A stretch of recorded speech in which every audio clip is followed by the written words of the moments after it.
Trade opened the door, reform kept it open. That's the story of Pakistan's partnership with the European Union's GSP Plus program. The European Commission has released its 5th GSP Plus monitoring report, an assessment of how beneficiary countries are implementing 27 international conventions on human rights, labor rights, environmental protection, and good governance. For Pakistan, the report paints a picture that is encouraging. It documents significant progress across multiple sectors while making it equally clear that implementation on some remains the next frontier. It is worth noting that GSP Plus is not just about tariffs or trade figures for Pakistan. It is about people. It means opportunities for millions of textile workers, more pathways for women in the workforce, growth for exporters and SMEs, support for farmers, and inclusion for minority communities. Behind every trade agreement are real families, real jobs, and real hopes for a better future. That is why Pakistan's commitment to GSP Plus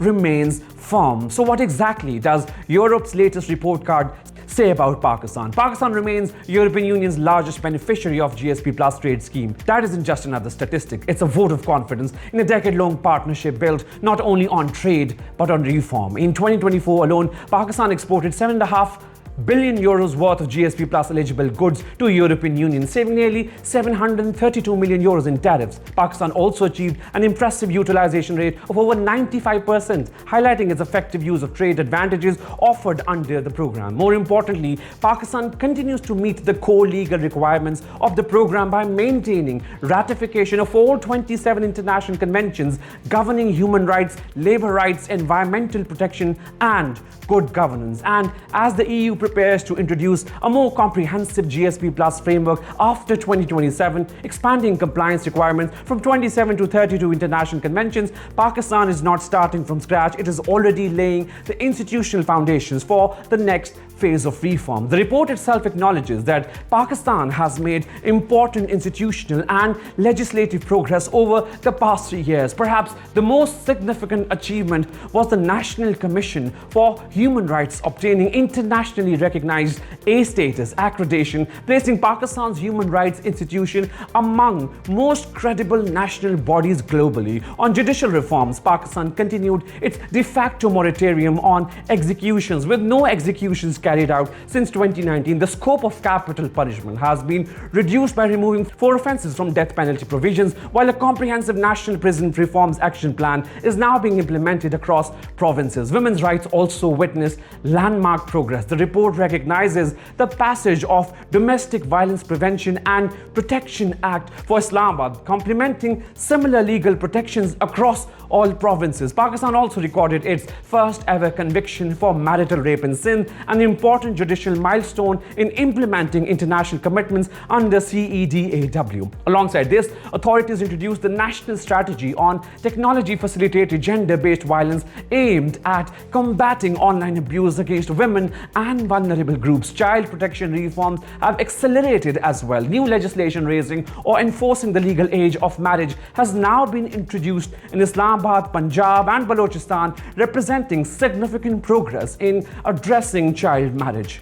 Labour reforms also featured prominently in the European Commission's assessment on labour rights. Pakistan ratified International Labour Organization's protocol on forced labour and launched initiatives aimed at transitioning workers from informal to the formal economy, an important step toward improving working conditions and compliance with international standards. Environmental governance emerged as one of Pakistan's strongest performing sectors. The report acknowledges Pakistan's successful compliance with climate reporting obligations under UN Framework Convention on Climate Change. Importantly, Pakistan also achieved Category 1 compliance under the Convention on International Trade in Endangered Species (CITES), confirming that its wildlife protection legislation now meets international standards. On governance, efforts to combat corruption have also been noted, with updated policy measures introduced during the reporting period.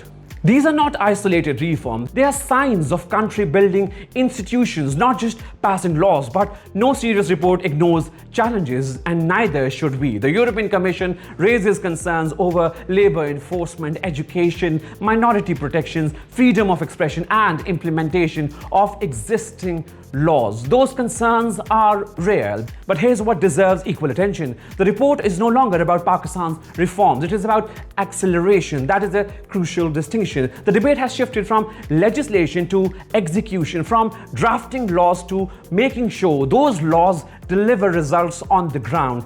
Pakistan itself acknowledges that challenge, whether it's the National Education Emergency, District Vigilance Committees Against Child Labour, the Policy on Interfaith Harmony, or the National Human Rights Action Plan. The focus is now on turning legal frameworks into measurable outcomes. But remember, Pakistan is reforming under exceptional circumstances. The report itself acknowledges devastating floods, climate vulnerability, terrorism, conflict with India, Afghan border tensions, economic crisis, IMF stabilization.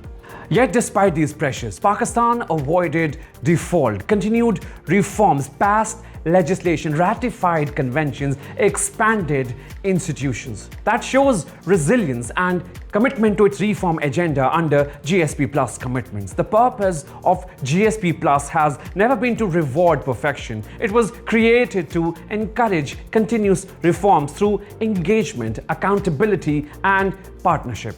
The European Commission's own assessment demonstrates that Pakistan continues to engage with treaty bodies, maintain international commitments, and strengthen domestic institutions across human rights, labor standards, environmental protection, and governance.